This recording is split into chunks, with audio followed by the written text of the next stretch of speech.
Today, Kenya experienced an unprecedented attack on its democracy, rule of law, and the integrity of its constitutional institutions. An otherwise legitimate expression of the fundamental rights and freedoms of assembly, demonstration, picketing, and petitioning of public authorities by a section of law-abiding citizens of the Republic of Kenya was infiltrated and hijacked by a group of organized criminals. Most regrettably, today's attack on Kenya's constitutional order has resulted in the loss of lives, also destruction of property and desecration of institutions and emblems of our sovereignty. Today's events mark a critical turning point on how we respond to grave threats to our national security. I assure the nation that the government has mobilized all resources at the nation's disposal to ensure that a situation of this nature will not recur again at whatever cost. I thank our security officers who were on duty today for applying themselves to the best of their abilities in the defense of Kenya and its people. Accordingly, I have directed all the organs of our national security to deploy measures to thwart any attempt by dangerous criminals to undermine the security and stability of our country. As the people of Kenya go to bed tonight, I give you my assurance that your security, that of your families and property, remains my utmost priority.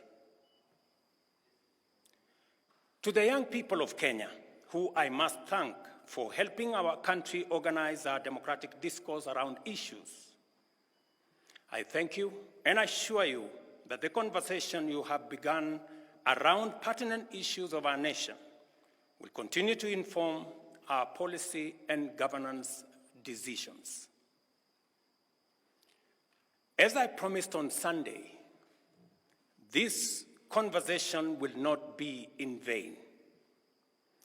I will not only champion for the cause of issue-based, policy-oriented, and tribeless engagement on critical national issues, but also provide a framework for this conversation to be processed and its outcomes implemented.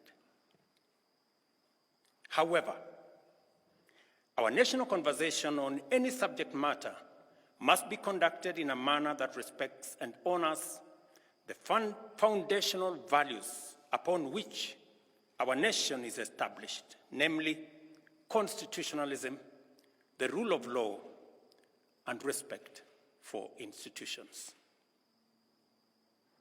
It is very painful for Kenya that a conversation this crucial was hijacked by dangerous people who have caused us the kind of loss we have incurred as a nation today. It is possible that the criminals who rained terror on innocent people and attempted to challenge our law enforcement deployments are still determined to continue with their dangerous behavior.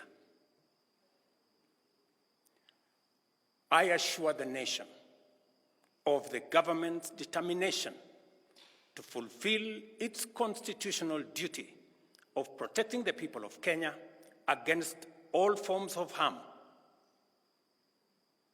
I hereby put on notice the planners, financiers, orchestrators, and abettors of violence and anarchy that the security infrastructure established to protect our republic and its sovereignty will be deployed to secure the country and restore normalcy.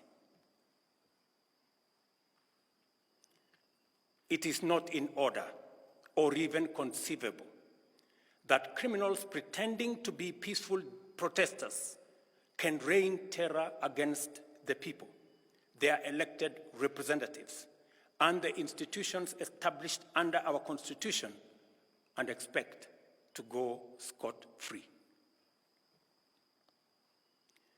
We must isolate crime from democratic expression and separate criminals from people exercising the freedom of expression and divergent opinion. I shall continue to lead a government that is fully committed to maintaining the integrity of our state, promoting the unity of our nation, and enhancing the peace and security of all citizens and their livelihoods. I am bound under sacred constitutional mandate to respect, uphold, and defend the Constitution of Kenya, which declares that all sovereign power belongs to the people, and that this power shall be exercised only in accordance with the Constitution.